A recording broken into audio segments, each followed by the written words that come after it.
அடுத்த தலைப்பு வனவியல், social forestry. இதில் வரக்கூடிய முதல் பகுதி வேளாண் காடுகள். வேளாண் காடுகள்னால் ஒரு குறிப்பிட்ட நிலப்பகுதியில் மரங்கள், பயிர்கள், கால்நடைகள் இவை அனைத்தின் ஒருங்கிணைப்பு தான் அந்த வேளாண் காடுகள்னு சொல்கிறோம். நம்ம அங்கே இருக்கக்கூடிய தாவரங்கள், விலங்குகள் இது எல்லாத்துக்குமே சேர்த்து ஒரு தொடர்பு இருக்கும்.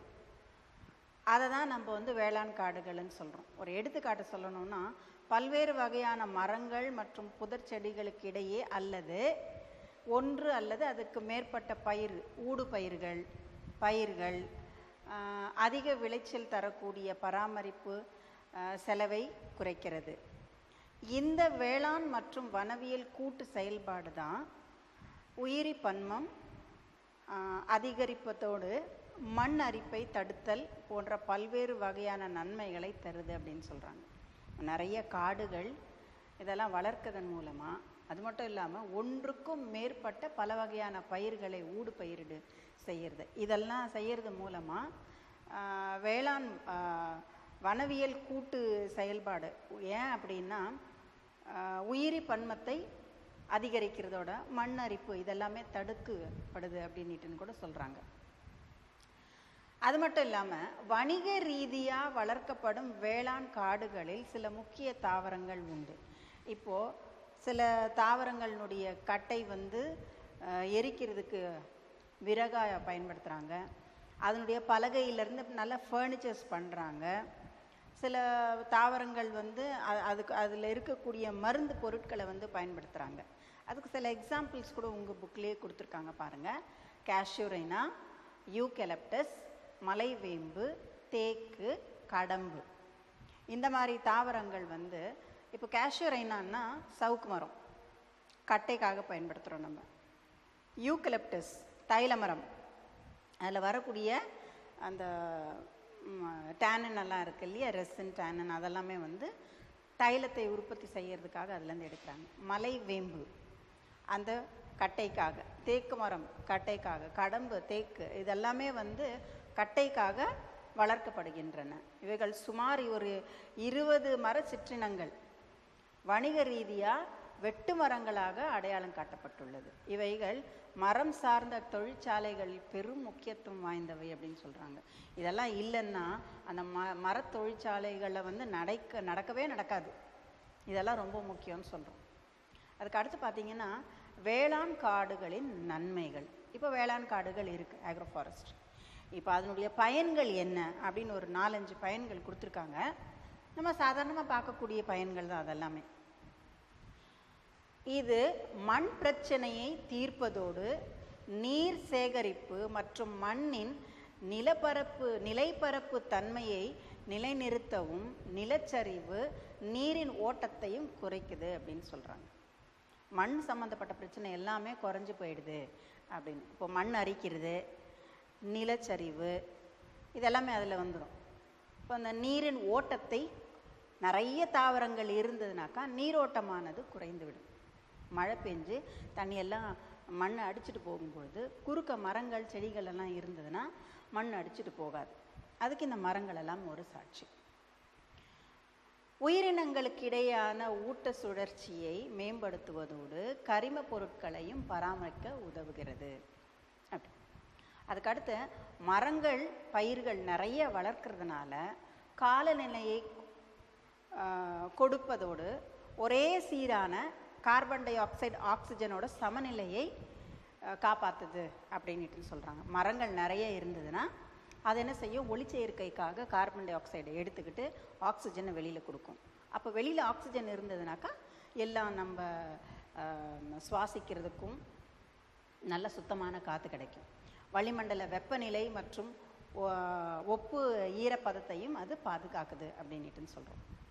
அதுக்கு அடுத்து குறைந்தபட்சம் மழை அளவு காணப்படும் வறண்ட நிலங்களுக்கு பொருத்தமானது.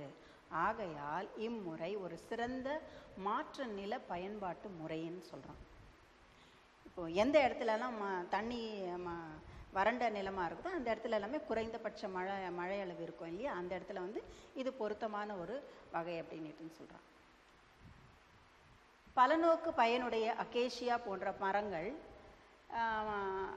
மரக்கூழு, தோல் பதனிடுதல், காகிதம் மற்றும் விறகாகவும் பயன்படுகிறது. என்னென்னா, அகேஷியான்னு ஒரு தாவரம் இருக்குது, பெரிய மரம்.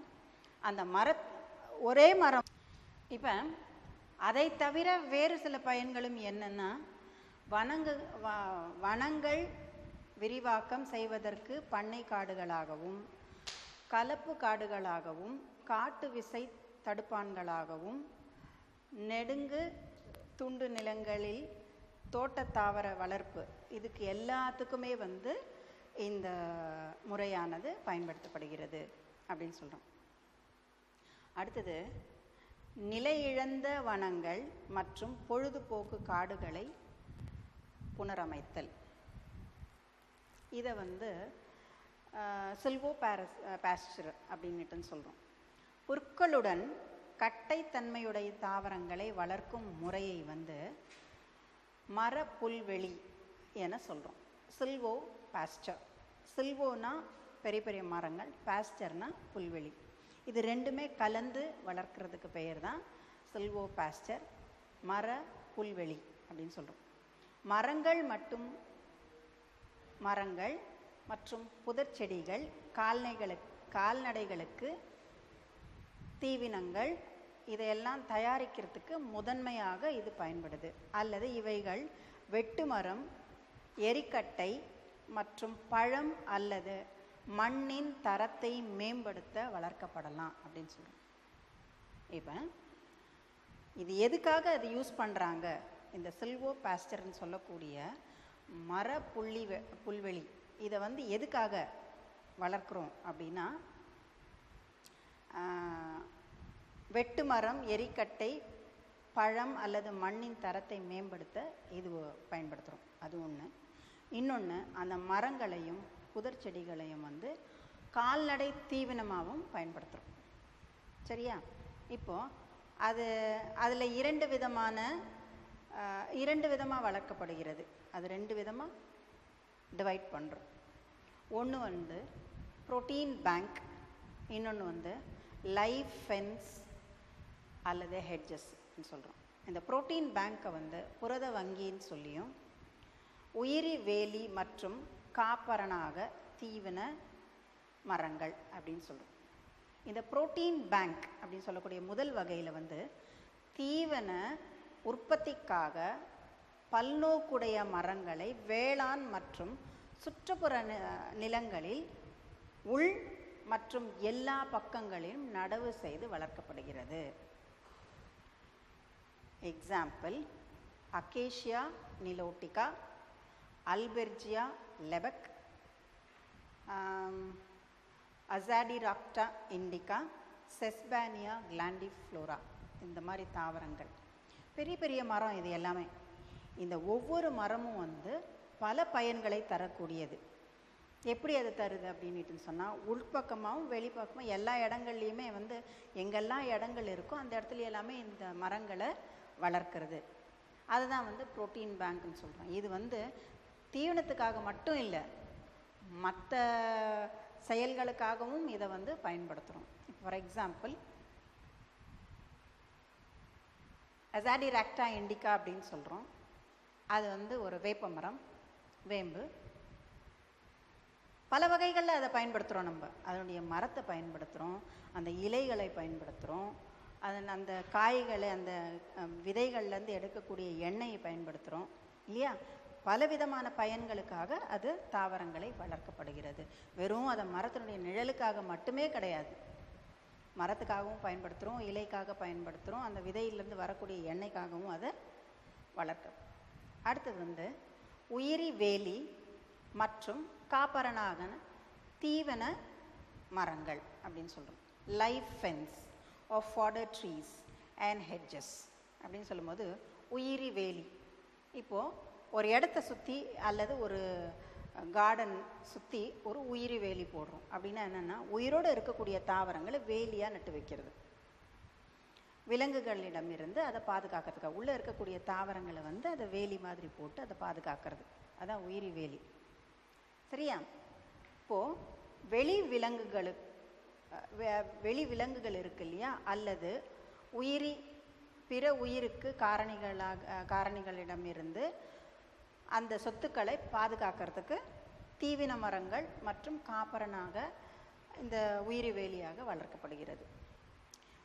ஒரு சின்ன இடம் இருக்குன்னு வச்சுக்கோங்க. அந்த இடத்த மற்ற விலங்குகளுக்கிட்ட இருந்து அந்த உள்ளே இருக்கக்கூடிய பயிரை பாதுகாக்கிறதுக்காகவும் இருக்கலாம், அல்லது மற்றவங்க கிட்ட இருந்து அந்த சொத்தை பாதுகாக்கிறதுக்காகவும் இருக்கலாம். இதுக்கு அந்த ஒரு உயிர் வேலி ஒன்று நம்ம போட்டு வைக்கிறோம். இதுக்கு எக்ஸாம்பிள் எரித்ரைனா சிட்ரினம், அக்கேஷியா சிட்ரினம், அப்புறம் செஸ்பானியா கிளாண்டிஃப்ளோரா, இது எல்லாமே உயிரி வேலியாக பயன்படுது. அதுக்கு அடுத்து சமூக காடுகள், சோஷியல் ஃபாரஸ்ட்ரி. இதில் உள்ளூர் சமூகத்தால் நீடித்து நிலைத்த காடுகளை பராமரிப்பதன் நோக்கம் வழிகாப்பான் சேகரிப்பு, மாற்றங்களை குறைத்தல், மாசுபாடு நீக்கம், காடழிப்பு, காடுகளின் மீட்டெடுப்பு மற்றும் இளைஞர்களுக்கு மறைமுக வேலை வாய்ப்பு, இது எல்லாமே கொடுக்கறது இந்த சமூக காடுகள் தான். இப்போ நான் சொன்ன எல்லாமே உள்ளூரில் ஒரு குறிப்பிட்ட இடத்துல ஒரு சின்ன காடு மாதிரி இருந்ததுன்னா அந்த காடை பராமரிக்கணும். அது பராமரிக்கிறது மூலமாக வளிமண்டலத்தில் இருக்கக்கூடிய கார்பன் சேகரிப்பு, மாசு கட்டுப்படுத்துறது, காடழிப்பை கட்டுப்படுத்துறது, இளைஞர்களுக்கு வேலைவாய்ப்பு கொடுக்கறது, இது எல்லாத்துக்குமே இந்த சோஷியல் ஃபாரஸ்ட்ரி ஒரு எடுத்துக்காட்டு, சமூக காடுகள். இப்போ சமூக காடுகளை வளர்ப்பு வெற்று நிலங்கள் இருக்கு இல்லையா, அந்த இடத்துல இந்த காடுகளை வளர்க்கும்.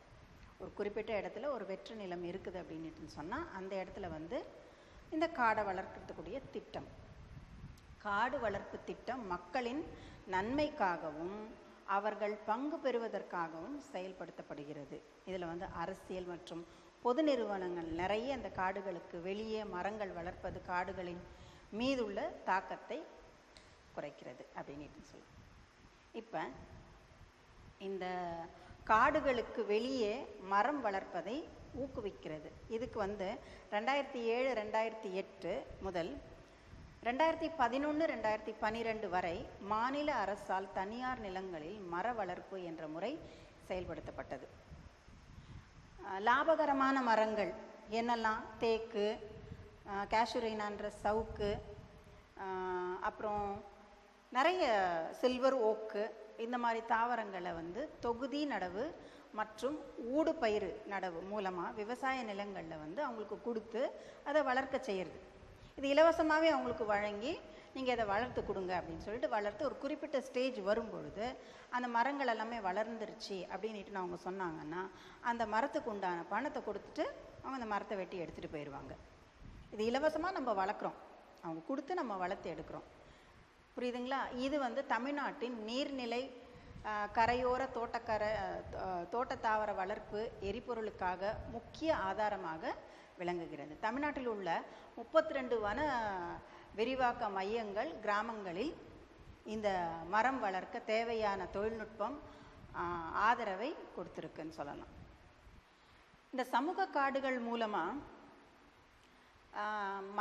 பல மையங்களில் தரமான முட்களற்ற மரக்கன்றுகள், அது மாதிரி என்னன்னா மூங்கில், கேஷுரைனா, தேக்கு, வேம்பு, ஓடு ரக புளி, நெல்லி, இந்த மாதிரி மரங்களை தனியார் நிலங்களில் வளர்ப்பதோடு பயிற்சி முகாம்களை நடத்தி அதே மாதிரி ஸ்கூல்ஸ்லலாம் போயிட்டு மாணவர்களுக்கு இடையே விழிப்புணர்வை ஏற்படுத்தி சோஷியல் ஃபாரஸ்ட்ரியை நம்ம க்ரியேட் பண்ணணும், உங்கள் கிராமங்கள்லேயே அதை நீங்கள் செய்யலாம் அப்படின்னு மாணவர்களாகிய உங்களிடம் கூட நிறைய நாங்கள் கூட உங்கள் சயின்ஸ் கிளாஸஸ் எல்லாம் எடுக்கும்போது உங்களுடைய லோவர் கிளாஸஸில் பார்த்தீங்கன்னா ஒரு குறிப்பிட்ட ஒரு பீரியடில் உட்கார வச்சு இந்த மாதிரி எல்லாம் நீங்கள் தாவரங்களை வளர்க்கணும் அப்படின்னு சொல்லிட்டு உங்கள் ஸ்கூல் கேம்பஸ்லேயே நிறைய விதமான தாவரங்களை எல்லாமே நம்ம நட்டு வச்சுருக்கோம் இல்லையா?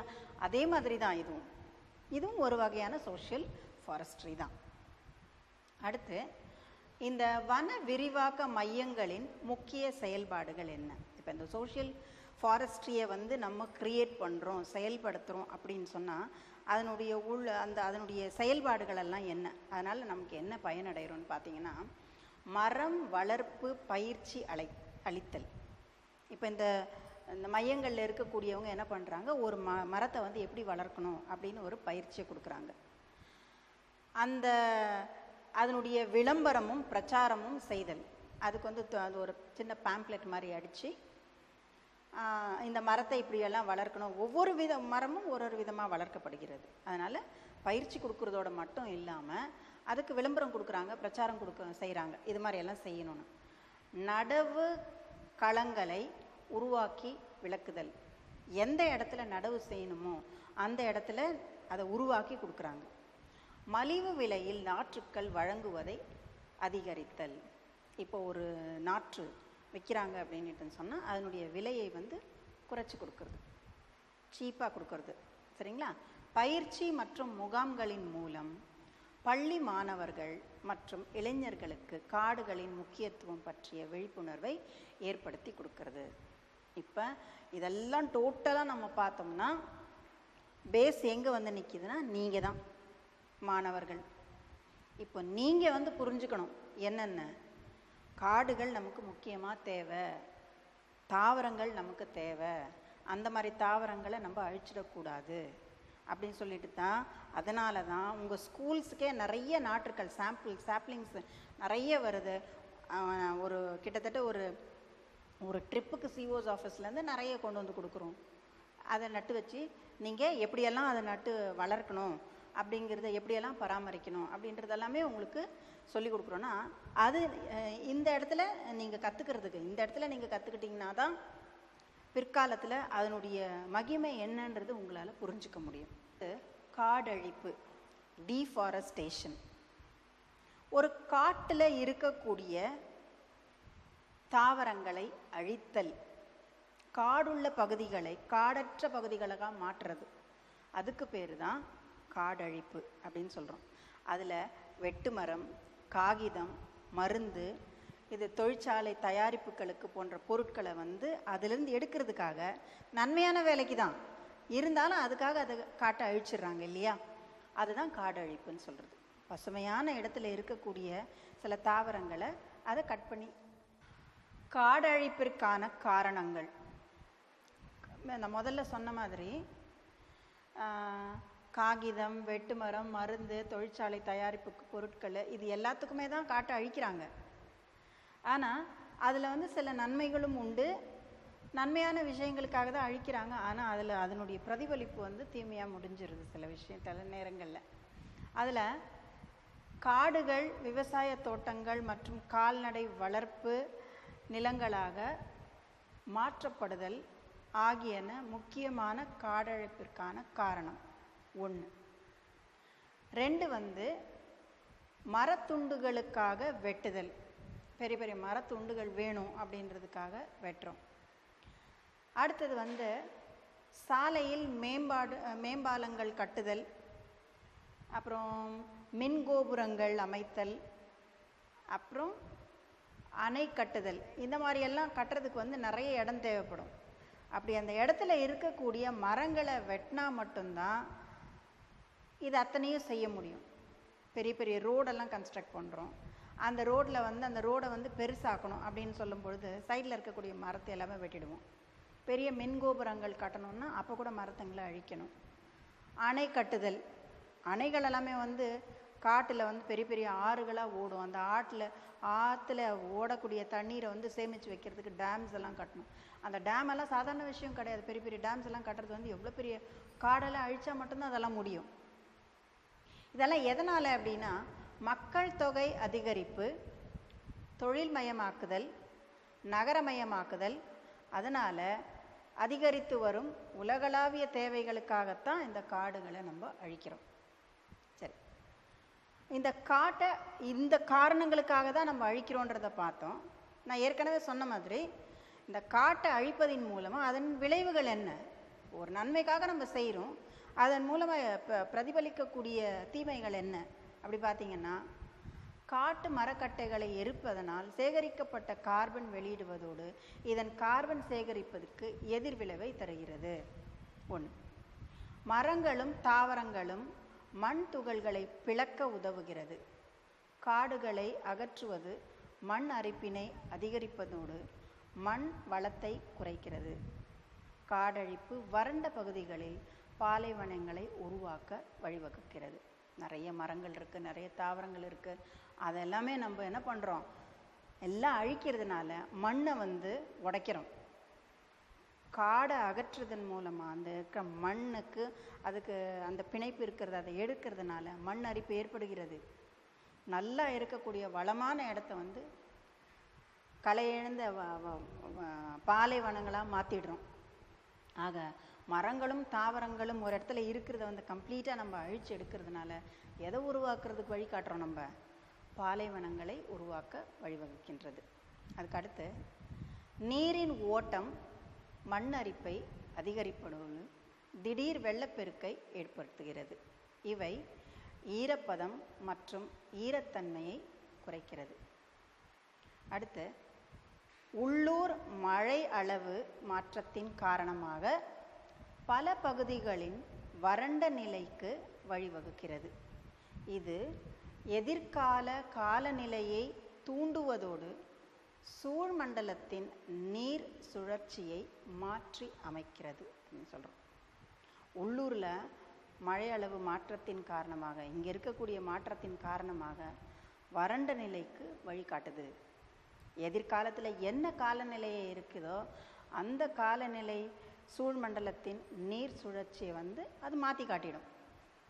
அதுக்கடுத்து உயிரினங்களின் வாழிடம் பாதிக்கப்படுவதோடு ஊட்டச்சத்து சுழற்சி தகர்வு ஏற்படுவதால் குறிப்பிடத்தக்க அளவில் உயிர் பன்மம் குறைகிறது. ஒரு குறிப்பிட்ட இடத்துல இந்த ஆர்கானிசம்ஸ் இருக்குது அப்படின்னுட்டு சொன்னால் இந்த மாற்றங்கள் எல்லாம் ஏற்படும் போது அதில் இருக்கக்கூடிய வாழினங்கள் எல்லாமே தானாக பாதித்து அந்த உயிர் பன்மம் மறைந்துவிடும், இல்லைன்னு குறைந்துவிடும். கிராமப்புறம் மற்றும் காடுகளில் வாழ்பவர்களின் வாழ்வாதாரம் பாதிக்கப்படும்.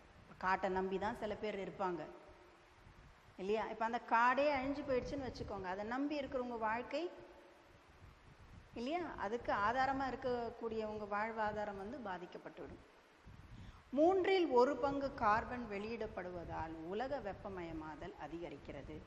காடுகள் தான் ரொம்ப முக்கியம் அந்த வெப்பத்தை குறைக்கிறதுக்கு. காரணம் என்னென்னா அதில் இருக்கக்கூடிய அந்த தாவரங்கள் தான் அந்த வெப்பத்தை குறைக்கிறதுக்கு நமக்கு ஹெல்ப் பண்ணுது. ஆனால் அந்த மாதிரி காடுகளை நம்ம அழிக்கிறது மூலமாக என்ன ஆகிடும், இந்த உலகம் வெப்பமடைதல் ஆகிறதுக்கு சீக்கிரமாக வழிவகுக்குது. சரியா? அடுத்தது வாழ்வாதார மூலங்களான எரிபொருள், மருத்துவ மூலிகைகள் மற்றும் இயல் சூழலில் காணக்கூடிய உண்ணத்தக்க கனிகள் ஆகியவை இழக்கப்படும். இயற்கையாகவே சில கனிகள் தோன்றும் இல்லையா, இந்த காட்டு நெல்லிக்காய் அப்படின்னலாம் சொல்லுவோம், அது அந்த மாதிரியான மூலிகை தாவரங்கள், இந்த எரிபொருள்கள், இது எல்லாமே தானாகவே என்ன ஆகிடும், நமக்கு இல்லாமையே போயிடும். வாழ்வாதார மூலங்களான இந்த எரிபொருள், மருத்துவ மூலிகைகள் மற்றும் இயல் சூழலில் காணப்படக்கூடிய உண்ணத்தக்க கனிகள், அப்படியே நேச்சுரலாகவே கிடைக்கக்கூடிய கனிகளை அப்படியே பறித்து அப்படியே சாப்பிடணும். அந்த மாதிரி கனிகள் கூட நாம் இழக்க நேரிடுகிறது. எதனால்? இந்த காடழிப்பின் காரணமாக. அதில் நன்மைகள் இருக்குது. என்ன நன்மைகள்? அந்த கட்டைக்காகவும், மருத்துவ பொருட்களுக்காகவும், இல்லை இந்த பாலங்கள் கட்டுறதுக்காகவும், மின் கோபுரங்கள் கட்டுறது, எது இல்லை எல்லாத்துக்குமே யூஸ் பண்ணுறாங்க. இது நன்மைக்காக தான் இருந்தாலும் ஒரு வகையில் நன்மையாக இருந்ததுன்னா அதை காட்டிலும் பல மடங்கு தீமை நமக்கு காடழிப்பின் மூலமாக ஏற்படுகிறது. புதிய காடு வளர்ப்பு அடுத்த தலைப்பு. அஃபாரஸ்டேஷன் அப்படின்னு சொல்லுவோம். தாவர தொகுப்பை மீட்டெடுக்க சரியான தாவரங்களை ஏற்கனவே தாவரங்கள் இல்லாத பகுதிகளில், காடு அல்லாத நிலங்களில் தாவரங்கள் நடவு செய்தலே காடு வளர்ப்பு அப்படின்னு. அஃபாரஸ்டேஷன், புதிய காடுகளை உற்பத்தி பண்ணுறது தான் அஃபாரஸ்டேஷன் அப்படின்னு சொல்கிறோம். அது எந்த இடத்துல? ஒரு தாவர தொகுப்பு போயிடுச்சு, ஆனால் அந்த தாவர தொகுப்பை மீட்டெடுக்கிறதுக்காக ஒரு புதிய இடத்துல புதிய தாவரங்களை உருவாக்கி ஒரு புதிய காடை உருவாக்குறதுக்கு பெயர் தான் புதிய காடு வளர்ப்பு. எடுத்துக்காட்டு அணைகளின் சரிவுகளில் உருவாக்கப்படும் இக்காடுகளின் நீர் வழிந்தோடுதல், மண் அரிப்பு, மண் படிதல் போன்றவற்றை குறைக்க உதவுகிறது. அணை இருக்குது. என்ன அணை? டேம்ஸ். அந்த டேம்ஸோ அந்த சரிவுகளில் வந்து தண்ணியெல்லாம் கசிஞ்சு வரும் இல்லையா, அந்த இடத்துல வந்து இந்த மரங்களை செடிகளெல்லாம் நடுறது மூலமாக என்ன ஆகும்னா அந்த நீர் வழிந்து ஓடுதல், அதை வந்து அது யூஸ் பண்ணிக்கும். அதே மாதிரி அந்த இடத்துல இருக்கக்கூடிய மண் அரிப்பு, அந்த இடத்துல இருக்கக்கூடிய மண் படிதல், இது எல்லாமே வந்து தடுக்கப்பட்டு விடுகிறது. இப்போ இந்த புதிய காடுகள் வளர்ப்பதன் மூலமாக ஆக்சிஜன் அதிகரிக்கும், கார்பன் டை ஆக்சைடு குறைப்ப இது பண்ணலாம். அதே மாதிரி மூங்கில் தோட்டங்களை வளர்க்குறதுக்கும் இது உதவுது. சிறிய வளவளப்பான பொருட்கள் உற்பத்தி மற்றும் மருத்துவ பொருட்களை நடுவதற்கும் இது உதவுகிறது. உள்ளூர் சிறுச்செடிகள், புதர் செடிகள், இது எல்லாமே இதெல்லாம் விழிப்புணர்வை ஏற்படுத்தி கண்காணித்தல் மூலமாக இதை வந்து மதிப்பீடும் செய்கிறாங்க. நிலத்தடி நீரை கொஞ்சம் நிலத்தடி நீர்மட்டத்தை உயர்த்துறதுக்கும் இது ஒரு வழியை கொடுக்குது. குடிநீரில் நைட்ரஜன் கலப்பதையும் குறைத்து விடுகிறது. இதன் காரணமாக நைட்ரஜன் மாசற்ற தூய நீராக உருவாகிறதுக்கும் இது ஒரு வழியை காட்டுது அப்படின்னுட்டுன்னு சொல்கிறோம். இதெல்லாமே வந்து இந்த புதிய காடு வளர்ப்பின் மூலமாக வரக்கூடிய நோக்கங்கள். காடுகளின் பரப்பளவை அதிகரிக்கும், அதிக மரங்களை நடுவதன் மூலமாக ஆக்சிஜன் உற்பத்தியை பெருக்குகிறது. சரிங்களா? அந்த புனரமைப்பு செய்கிறது மூலமாக கார்பன் டை ஆக்சைடை குறைச்சி ஆக்சிஜனை அதிகரிக்கிறது. மூங்கில் தோட்டங்களை வளர்க்குறோம். சிறிய வனவள பொருட்கள் உற்பத்தி செய்கிறதுக்கு, மருத்துவ பொருட்களை உற்பத்தி செய்கிறதுக்கும் இதை பயன்படுத்திக்கிறோம். உள்ளூர் சிறுச்செடி, புதர் செடி இதுங்களை வந்து மீட்டெடுத்து நம்ம விரிவாக்கம் செய்கிறோம். விழிப்புணர்வு ஏற்படுத்துறதன் மூலமாக இதை வந்து இதனுடைய மதிப்பீடு செஞ்சு அதிகமாக நம்ம பாதுகாத்து கொள்ளலாம். இது இந்த புதிய காடு வளர்ப்பின் மூலமாக புனரமைத்தல்னு கூட சொல்லலாம். நீர்மட்டம் அல்லது நிலத்தடி நீர்மட்டத்தை உயர்த்துறது, இது எல்லாமே வந்து நமக்கு நன்மை தரக்கூடிய ஒரு விஷயம். எப்போ ஒன்று காடழித்தலை நம்ம பண்ணுறோமோ அதை மாற்றி அமைக்கிறதுக்கு இன்னொரு பகுதியும் உண்டு. அதை புதிய காடுகளை உண்டாக்குதல். இதுக்கு ஒரு வழி உண்டுன்னா அதுக்கும் ஒரு வழி உண்டு. இதை நம்ம அழிக்கிறோன்னா அதை உருவாக்குறதுக்கு இன்னொரு வழி, புதிய காடுகளை வளர்த்தல். அதுதான் அஃபாரஸ்டேஷன். ஒரு மரத்தை அழிக்கிறீங்களா, இன்னொரு மரத்தை உண்டாக்குங்க. உங்கள் தோட்டங்களில் ஒரு மரத்தை வெட்டும் பொழுது இன்னொரு மரத்தை நட்டு வைங்க. அதுக்கு ஈக்குவலைஸ் பண்ணுங்கள். இது எல்லாம் தான் நம்ம விழிப்புணர்வு மூலமாக நம்ம கற்றுக்கிறது. அதனால் அதிக மரங்களை வளர்ப்பதன் மூலமாக நமக்கு கெடுதல் எதுவுமே கிடையாது. ஒரு சின்ன செடி நட்டு வச்சிங்கன்னா கூட அதுவும் உங்களுக்கு பலனை தரும். அதனால் காடு வளர்ப்பு நம்ம வாழ்க்கையில் ஒரு முக்கியமான ஒரு பகுதியாக நம்ம எடுத்துக்கணும். தாவரங்களை வளர்ப்பது, தோட்டக்கலையில் ஒரு விதம், தோட்டக்கலை எல்லாமே ஒரு தாவரங்களை வளர்க்கக்கூடிய ஒரு விஷயந்தான். ஸோ புதிய காடுகளை வளர்ப்பது வந்து அஃபாரஸ்டேஷன் நம்ம லைஃப்பில் ஒரு பகுதியாக நம்ம அதை யோசித்து முன்னோடியாக எடுத்து வைக்கணும்னு நான் உங்களை கேட்டேன்.